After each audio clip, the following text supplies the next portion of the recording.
おかえりなさいませ。 Episode 8, Let's Go, of 86 was so good and also so bittersweet in parts. So I'm going to just take it as I'm going with my notes. So they can't find Chelsea's mech, so Chelsea is dead, right? That's also another thing. I'm pretty sure she was already, I thought she was already dead, but never mind. They have new weapons, and they're pretty sure that Shin's brother has found them specifically and is coming for them. As we know, he is a part of the Legion, or at least we could assume he was a part of the Legion. But in the rest of this episode, we also figure out that yes, the answer there is yes. But I'll get to that when we get to that.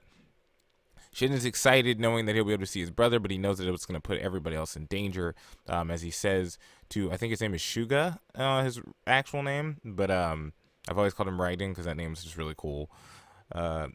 He is like, yeah, no, we're ready. We're going with you. You're not just going by yourself. And we see Shin with like a hyped smile for once. It's like the first time we see him kind of pumped.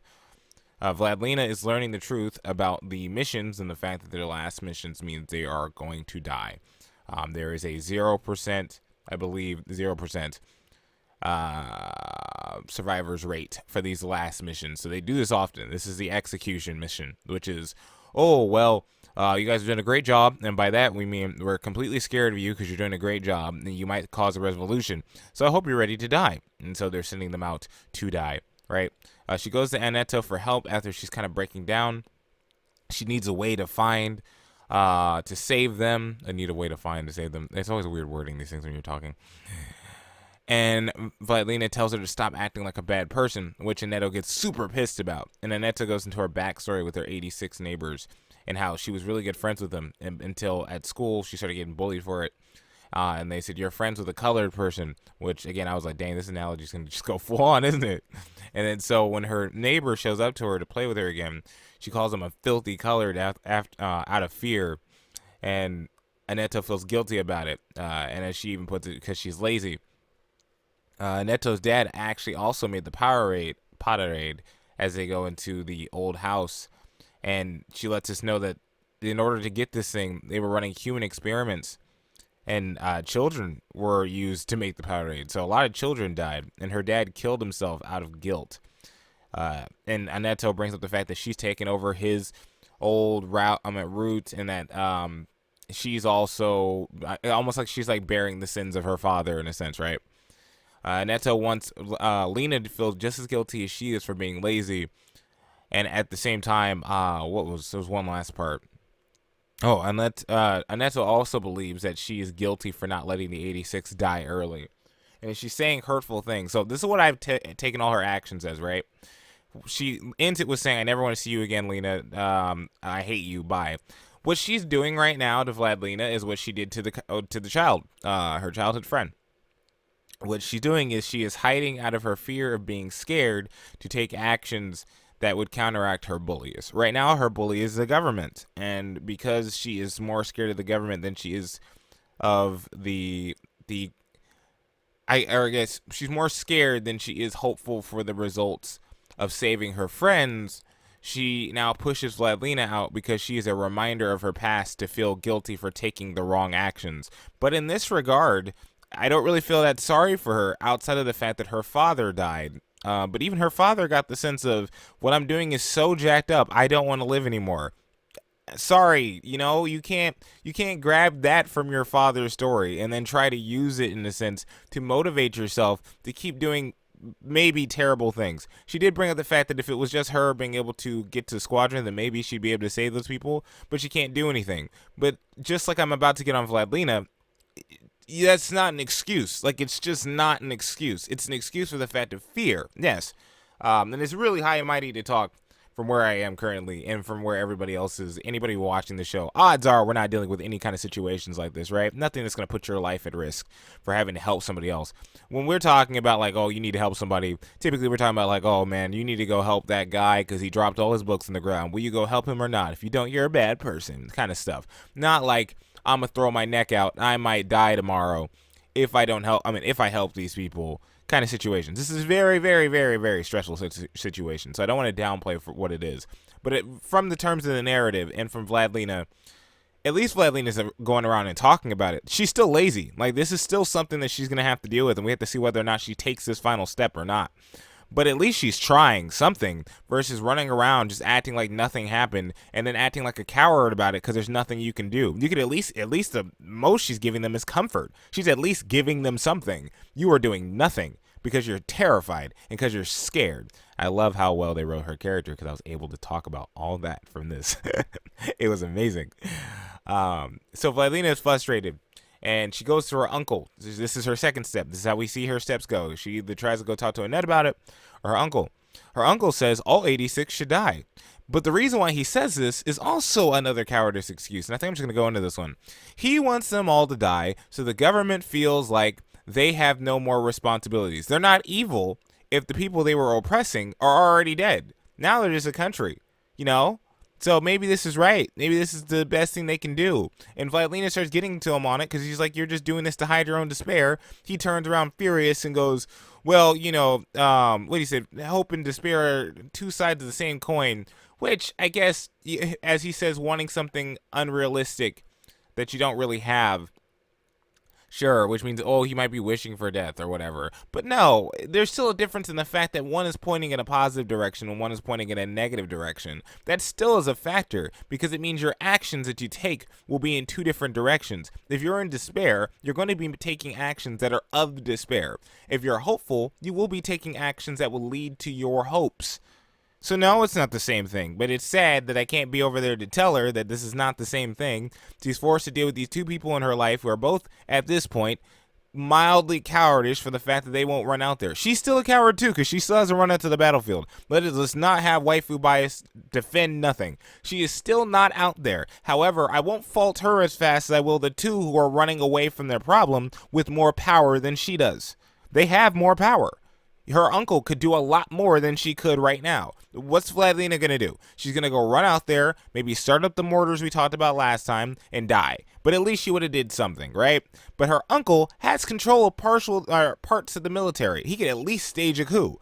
Annetto has more control over the devices. She could get people to see the fact that these are actual people. You have to hear their experiences. You have to hear their war and slowly bring it out to the public because more people, more than not, Vladilena isn't the only person that has any interest in the 86. And if they were forced to bring it more public, people would start to recognize that these people are humans with emotions. Oh my gosh, this episode's so good. I have so much to rant about.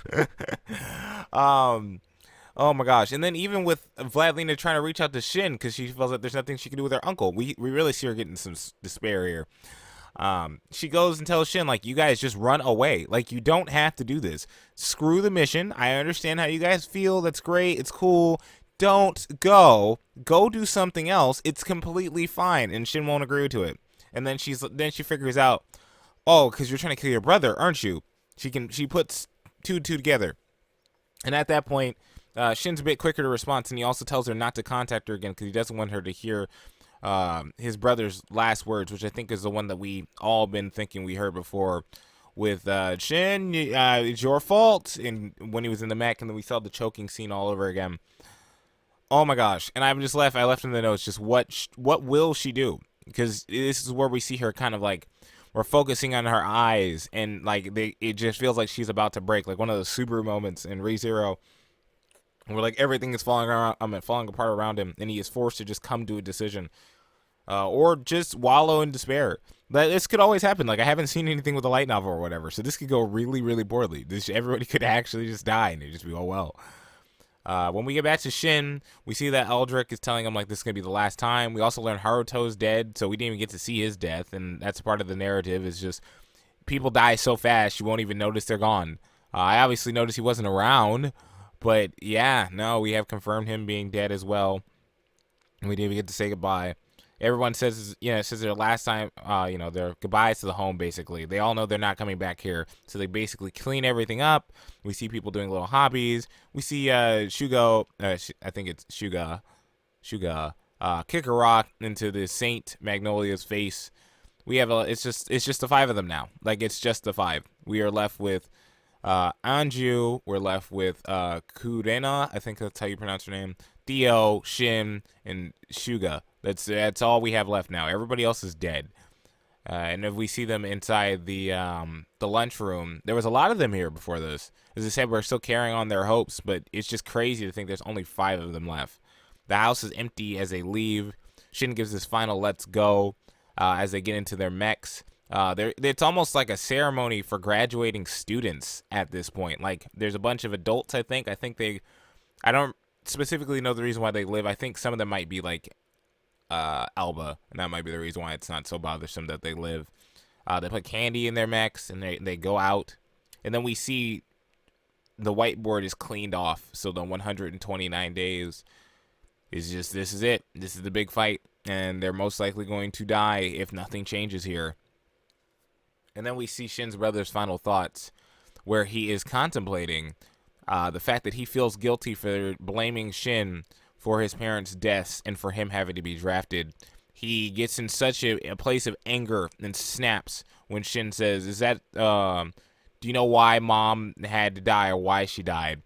And he just jumps onto him and starts choking him out and saying it's all his fault. I blame you. It's all his fault. And we also hear his current thoughts where he's going like, no, it wasn't your fault. I'm so sorry. And as he's doing that, the priest comes in and pushes him, and we see that mark around Shin's neck. And he's having to do I think he's pressing on his chest to make sure that he's still breathing. So he might have been the first reason why Shin died. I was wondering if it was going to be one of the mechs that was about to take his head and just didn't. But no, his brother was choking him out seriously. And we also see Art and his brother being like a knight to him. And as we see this, we see the fact that we are in his brother's thoughts as he is now one of the mechs. We see his head, or we see the arm coming up to crush his head, and I guess to take it and copy it, And now he's like, Shin, I'm coming to save you. Now that I'm not in a human body, like a worthless human body, now we can be saved together. And we see his face scattered in bits of probably memories or whatever they could actually copy from him. Because again, you remember, these aren't the actual people. Maybe he is because he's a higher shepherd, right? But as far as I'm aware, this is still a copy. Don't let the narrative confuse you. This would still be a copy, a confused copy. Oh my gosh, this episode was so good. I just want to see, Vladilena, what are you going to do? Shin, how many of them are going to live? Let's say she gets involved, right? Let's say she goes, oh, I got the mortars, I can give you air support. 3 of them could be dead already. It could just be 2. So it's like, oh, well, good job. You saved 2 of them. I think the squad would be happy that you saved 2 of them, because it means 2 of them made it to the end with everybody else in hand, right? Everybody made it, in a sense. But it's almost like, if she's starting, she started so late. This is way too late. If we talked about cowardice earlier, she knows that things are wrong and refuses to take any steps because each step is too dangerous for her. And maybe too dangerous for the squad. If she's not around, she feels like there's no support that she can actually give, and they will all just go to die. However, she's also doing it because she's afraid to step in there as well. For obvious reasons, right? It's not an easy step to make. But it still paints her in the same light as the others. A coward. A coward who stays behind and may offer a little bit of help in and out, right? But till she takes a step, she's a coward. And just at least she's an honest coward, though. That's the more positive thing, is she's aware of the fact that she's too scared to do anything. And she said her apologies about it. Doesn't make it right. But at least she knows, and at least she's aware of it. Unlike the other 2 around her who just want to keep acting naive and want to, ironically, naive to the fact that they could just put some new ideals or just change their character into being someone mildly evil and it would be all okay. Ironically, the most naive person here is being the most realistic about her problems and not being idealistic about the fact that she knows what's wrong with her. And she's looking for help because she knows there's 2 people in more powerful positions than she is. At least her uncle is. Oh my gosh, I don't know what she's going to do. This is a very tough situation, and she might just have to listen to them all die. She might at least be able to just give them comfort before they die. Or they might do the opposite, and that might be a reason why she doesn't call them. It's because she feels like Shin told her not to call, and it would only stress him out if she did. Which would feel very, very saddened to have to, make that choice. Do I burden them by saying hello again? Or is it a symbol of ease, maybe some peace before they go? Who knows? I am very excited for the next episode. Sucks it won't be till next weekend, but hopefully you enjoy this. Please share this video if you enjoy 86 or you enjoy someone talking about 86 like a lunatic. I probably didn't understand everything. People, I know some of you read the light novel. Try not to spoil me, please. Don't spoil me. But hopefully you enjoy this, and I hope you have a good day. Remember today to make the right choice, the Bacher Brigade. And I will be playing Genshin on Monday, so as a Kayak cosplay. So check that out on the Lightning Eagle channel. Peace out. I'll catch you later.